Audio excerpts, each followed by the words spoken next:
Hey guys, I just want to do a follow-up video on the carbon buildup of my 2013 Ford Focus ST. So a couple days ago I posted a video where I took off the intake manifold and tried to get a good picture, a good video of what the buildup looked like, but I just used my smartphone and it didn't really give me a good picture of it. So I recently found my borescope. Nothing fancy, it's one of those little $10 eBay models, but it has an integrated flashlight. So I apologize ahead of time. The video quality is pretty bad on this thing, and it's pretty shaky. It doesn't stay where you bend it, so it's going to be flip-flopping around in there. So I apologize, but it'll at least give us a good idea of what the valves look like. So to give you kind of an overview of what the last video was, my car has 26,000 miles on it. It's been pretty much bone stock up until, I don't know, the last couple thousand miles when I added a COBB turboback exhaust system.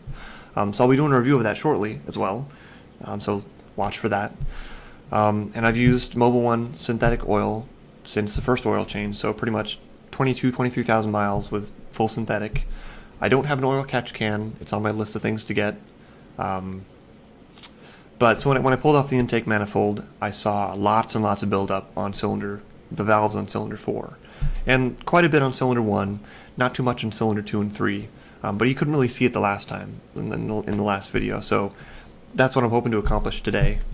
And if you're interested, it's really very easy to take off the intake manifold. I'll post a link to the Focus ST forums on, I think it's installing the TTR intake manifold, something like that, but it just gives you instructions on what you need to remove. But basically, remove the engine cover, and then there's 5 10mm bolts, so remove those guys, and then the manifold will be free, but you'll still have to disconnect the MAF sensor and kind of finagle with the wires and the tubes to get it to move enough that you can fit the borescope down the tubes. So without any further ado, I'm going to go ahead and head outside, take things apart, and then let you guys know what I see. So let's do it. I almost forgot. If you do intend on taking apart the intake manifold, make sure you torque the bolts down to 177 inch-pounds of torque.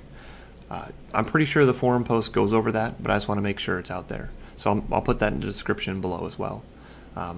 But I think that's it. So without further ado, I'm going to go ahead and head outside and take it all apart. So see you in a bit. Alright, we've got the borescope all set up. We're going to go ahead and look at the second valve in cylinder 4. As you can see, there's lots of buildup, but it's very shiny, so it's very oily. And same thing with the first valve in cylinder 4. And notice that the buildup's on both the stem and on the rest of the face of the valve. So cylinder 3 is a little bit better. There's still a good amount of buildup on the stem, but the rest of it's relatively clean. And notice that there's no shiny, oily residue. It's just, powdery carbonous buildup. And so this is the first valve on cylinder 3, same kind of thing. There's a buildup on the stem. And the second valve in cylinder 2, same kind of thing, buildup on the stem, but not much on the rest of the valve head. And then this is the first valve on cylinder 2, same kind of thing, buildup on the stem, but not much on the surrounding head.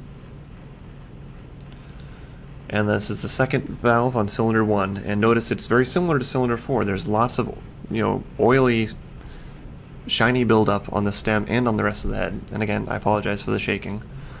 And this is the first valve on cylinder 1. And again, so cylinder 1, cylinder 4, lots of buildup, lots of shiny buildup. So there you have it. That's what the intake valves look like on my car after 26,000 miles.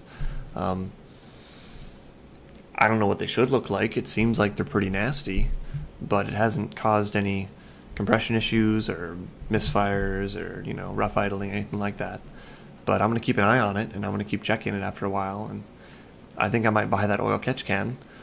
But let me know what you guys have seen. I don't know how many people have taken apart their intakes, but I'm curious to see if it's consistent that cylinders 1 and 4 have valves that have carbon buildup on them, or oily, substance on them. I did take apart my roommate's Focus ST as well, and he has the same thing. His is, I think he's at 38,000 miles now.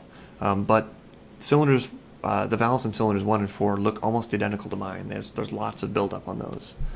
So we'll see. As far as I know, Ford hasn't published a method for cleaning the intake valves. So we'll see if it happens. Hopefully my car has an issue while I'm still under warranty. If not, then I guess I'll be taking off the cylinder head and cleaning it myself. So yeah, that's it for me. Thanks for watching.